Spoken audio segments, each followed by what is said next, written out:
నమస్తే, welcome to our channel. నేను అంకిత. అమరావతి క్షేమంగా ఉంది. అయితే ఇప్పుడు చూసుకున్నట్లయితే ఆంధ్రప్రదేశ్లో వరదలు ముంచుకొచ్చి అనేక ప్రాంతాలు అయితే నీట మునిగాయి. సో అమరావతి చూసుకుంటే క్షేమంగా ఉన్నట్లు తెలుస్తుంది. అయితే ఇప్పటి వరకు జగన్మోహన్ రెడ్డి ఏవైతే అమరావతిపై చెప్పారో అవన్నీ అబద్ధమని తెలుస్తుంది. సో ఇదే టాపిక్ పైన నాతో పాటు డిస్కస్ చేయడానికి సీనియర్ జర్నలిస్ట్ సిఎస్ఆర్ ఉన్నారు. ఆయనతో మాట్లాడదాం. Hi sir. హలో సార్, చూస్తే మనకి ఆంధ్రప్రదేశ్లో భారీ వర్షాల వలన వరదల కారణంగా చాలా ప్రాంతాల వరకు అయితే మునిగిపోయాయి. సో కానీ అమరావతి మాత్రం చాలా క్షేమంగా ఉంది అని చెప్పొచ్చు. అయితే జగన్మోహన్ రెడ్డి ఇప్పటి వరకు ఏవైతే వ్యాఖ్యలు చేశారో అమరావతిపై ఇప్పుడు చూస్తే అవన్నీ అబద్ధాలు అని తెలుస్తుంది. దీనిపైన మీరేమంటారు? అంటే జనరల్గా పెద్దలు ఏం చెప్తా అంటే నోట్లో నుంచి ఒక నిజం వచ్చే లోపల అబద్ధం మొత్తం ఊరంతా తిరుగుతుందండి. నిజం పెదాలు దాటే లోపల అబద్ధం అనేది ఊరంతా తిరిగి వస్తుందని చెప్పేసి అంటారు పెద్దలు. అలానే అమరావతి గురించి జగన్మోహన్ రెడ్డి ఏవైతే అబద్ధాలు చెప్పారో అవన్నీ ఇప్పుడు రుజువైనవి అబద్ధాలని. ఇప్పుడు వరద వచ్చింది. వరద కారణంగా విజయవాడ, గుంటూరు పరిసర ప్రాంతాల్లో ఉండేవి చాలా మునిగిపోయాయి. కానీ అమరావతికి వరద అయితే రాలేదుగా. అమరావతి సేఫ్గా ఉంది. దానికి సంబంధించిన వీడియోలు, విజువల్స్ కూడా వస్తున్నాయి, సోషల్ మీడియాలో వస్తున్నాయి. మరి అమరావతి మునిగిపోతుంది, అమరావతి రాజధానికి అనువైనటువంటి ప్రాంతం కాదు అని చెప్పేసి జగన్మోహన్ రెడ్డి అసెంబ్లీ వేదికగా, అసెంబ్లీ బయట అనేక సందర్భాల్లో ఆయన చెప్పాడు. ఆయన చెప్పిన దాంట్లో ఏమాత్రం నిజం ఉన్నా ప్రజెంట్ అయితే అమరావతి వరదల్లో చిక్కుకోవాలి కదా, వరదల్లో మునిగిపోవాలి కదా. ఇంకోటి 100 సంవత్సరాల తర్వాత ఇప్పుడు ప్రకాశం బ్యారేజీకి కృష్ణా వరద 11 లక్షల క్యూసెక్లు, 11,50,000 క్యూసెక్లు వచ్చింది. అది ఎప్పుడో 1903లో వచ్చిందట. మళ్ళీ ఇప్పుడు వచ్చింది మ్యాక్సిమం లెవెల్కి. అంత వచ్చినప్పటికీ కూడా నీకు అమరావతి సేఫ్గా ఉంది కదా. అంటే జగన్మోహన్ రెడ్డి 2014 నుంచి లేదా 2019 నుంచి, 2014 నుంచి చెప్పలేదు. ఎందుకంటే అమరావతి రాజధానిని ఆయనే ఒప్పుకున్నాడు. అమరావతి రాజధాని దానికి విస్తీర్ణం కావాలి అని చెప్పి ఆయనే ఒప్పుకున్నాడు అసెంబ్లీలో. 2014 నుంచి 19 మధ్యలో అమరావతి రాజధాని నిర్ణయానికి సంబంధించిన బిల్లు పెట్టినప్పుడు, తీర్మానం పెట్టినప్పుడు ఏకగ్రీవంగా ఆయన ఒప్పుకున్నాడు. ప్రతిపక్ష నాయకుడిగా అప్పుడు ఉన్నాడు, ఆయన ఒప్పుకున్నాడు. 2019 నుంచి అమరావతి మీద ప్లేట్ ఫిరాయించాడు గెలిచిన తర్వాత. గెలవక ముందు ఎన్నికల ప్రచారంలో కూడా ఆయన ఏం చెప్పాడంటే ఆ రాజధాని అమరావతి ఉంటుందని చెప్పాడు. అమరావతిని మార్చేటువంటి ఆలోచన కూడా లేదు. తాడేపల్లి అందుకే ఇల్లు కట్టుకున్నాననే విషయం కూడా చెప్పాడు. ప్రజలను నమ్మించాడు. 2019లో నమ్మారు ఆంధ్రప్రదేశ్ ప్రజలు, ఆయనకు ఓటేశారు. ఆ తర్వాత అతను లోపల మనిషి బయటకు వచ్చాడు. 3 రాజధానులు అనేటువంటి దాన్ని బయటికి తీసుకొచ్చాడు. బయటికి తీసుకొచ్చి అమరావతిని శ్మశానం అన్నాడు. తర్వాత అమరావతి అది ఒక కమ్మ రాజ్యం అన్నాడు, కమరావతి అని అన్నాడు. అది ఒక సామాజిక వర్గానికి సంబంధించినటువంటి రాజధాని అన్నాడు. అది ఆంధ్రప్రదేశ్ రాజధానే కాదన్నాడు. అసలు అది మునిగిపోతుంది అన్నాడు. కొన్ని రోజులేమో ఇన్సైడ్ ట్రేడింగ్ జరిగింది అని చెప్పేసి అన్నాడు. మరికొన్ని రోజులేమో అది అసలు నిర్మాణాలకే పనికిరాదు అని చెప్పేసి అన్నారు. ఇట్లా రకరకాలుగా దాన్ని తిప్పారు 5 సంవత్సరాల పాటు. తిప్పి R5 జోన్ అనేది దాన్ని క్రియేట్ చేసి ఆంధ్రప్రదేశ్లో ఉండేటువంటి కృష్ణా, గుంటూరు ఇతర ప్రాంతాలకు సంబంధించినటువంటి వాళ్ళకి అక్కడ సెంటు భూమి ఇస్తున్నానని చెప్పి అదొక పెద్ద ఈవెంట్ కింద చేసి హెలికాప్టర్లో ఆయన దిగి అదొక పెద్ద సినిమా ట్రిక్గా చేశాడు ఆయన. చేసి అమరావతి రాజధాని అనేది చంద్రబాబు నాయుడు ఏదైతే అనుకున్నారో అది ఉండకూడదు అనేది ఆయన యొక్క ఆలోచన.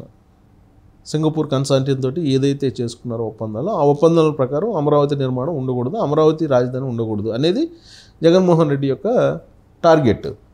అందుకే దాన్ని రకరకాల మెలికలు తిప్పి దాన్ని న్యాయ పోరాటం చేసి హైకోర్టులో వేసి మళ్ళీ సుప్రీంకోర్టుకి వెళ్ళి హైకోర్టులో ముట్టికాయలు తిన్నాడు, మళ్ళీ సుప్రీంకోర్టుకి వేశాడు.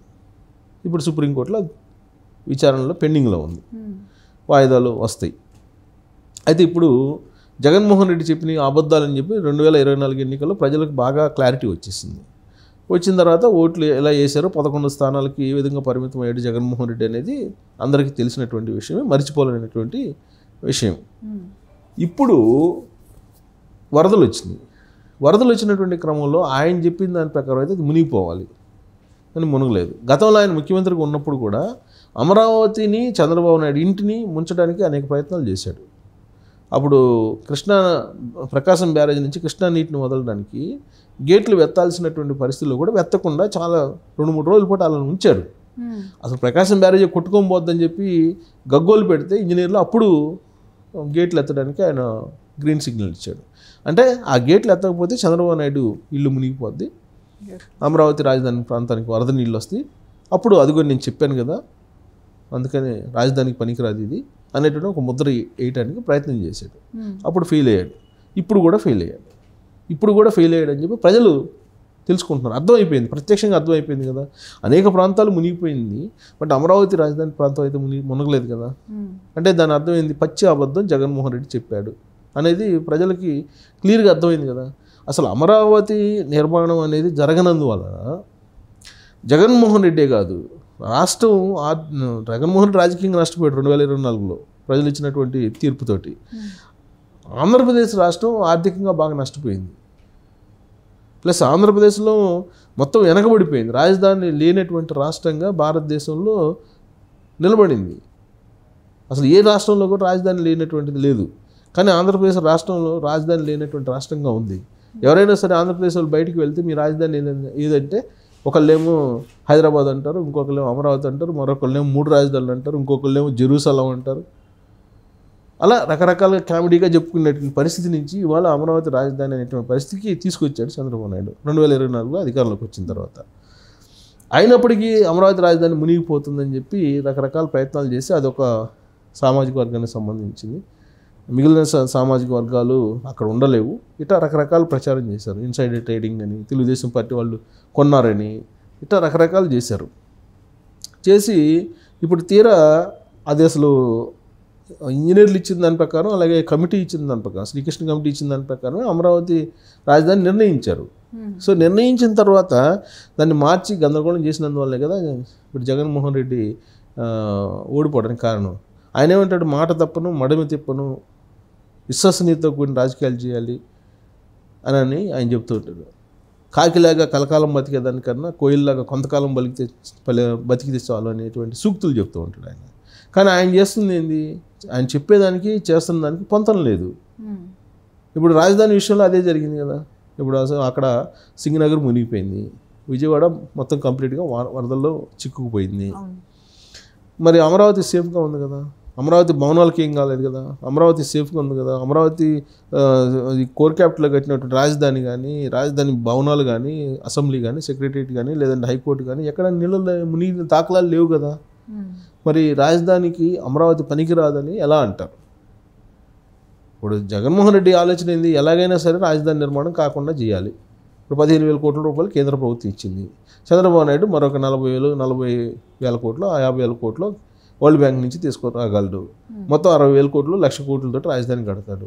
వన్స్ రాజధాని కడితే ఇక మళ్ళీ అధికారంలోకి రామేమో అనేటువంటి ఒక ఆందోళన జగన్మోహన్ రెడ్డికి. బహుశా అదే ఉండొచ్చు. అదర్వైజ్ ఆయన ఎందుకు అడ్డుకుంటాడు? రాజధాని నిర్మాణం జరుగుతుంటే రాజధాని మీద ఎందుకు ఈ విధమైనటువంటి బురద చల్లుతాడు? బురద చల్లరు కదా మామూలుగా అయితే. సో ఆయన చెప్పేవన్నీ అబద్ధాలు అనేది మరొకసారి ఈ వరదల రూపంలో ప్రూవ్ అయింది. వరదలు రావడం అనేది కొంత నష్టం చేకూర్చినప్పటికీ అమరావతి రాజధాని మీద ఇప్పటివరకు ఉన్నటువంటి ఏదైతే అపోహ ఉందో, ఎలిగేషన్స్ వైఎస్ఆర్ కాంగ్రెస్ పార్టీ వాళ్ళు జగన్మోహన్ రెడ్డి పెట్టినాయి, అవన్నీ కూడా ఈ వరదకు కొట్టుకోబోయినాయి అని చెప్పొచ్చు. Okay, thank you sir. Thank you.